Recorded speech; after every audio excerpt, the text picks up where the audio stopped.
এই আমাদের চাচা গাছ উঠে গেছে ডুমুর পাড়ার জন্য। এটা খুকসা ডুমুর বলে, তাই না? একদম খুকসা ডুমুর আমাদের এলাকায় খায় না, একটি খাবার। জগ ডুমুর খায়। আর এই খুকসা ডুমুর এটা নষ্ট হয়, পাখিতে খায় মনে হয়। যে পরিমাণ ধরেছে তাতে যদি টানা মনে 6 মাস খাওয়া যায় তা ফুরাবে না। এই যে পেকে গেছে তো। আরে বাবা একটা বয়স আছে না, বয়স হলে তো পাকবেই। আচ্ছা একটু কাছে থেকে দেখাই। এই যে খুকসা ডুমুর, এটাকেই এই এলাকার লোকজন ডুমুর বলে।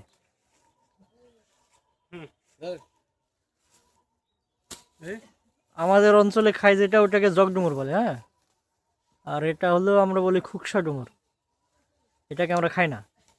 কিন্তু এখন এই এলাকায় যেহেতু জগ ডুমুর নাই, আছে কিনা জানিও না। আর এখানে বাজারে দেখে এই ডুমুরই বিক্রি হয়, মানে এলাকার লোকজন এটাই খায়। তার মানে বোঝা যাচ্ছে যে এটা খাওয়া যাবে।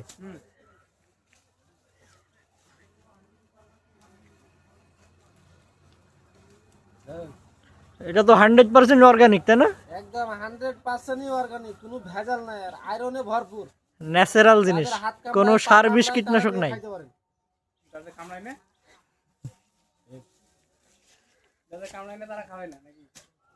বাম্পার ফলন।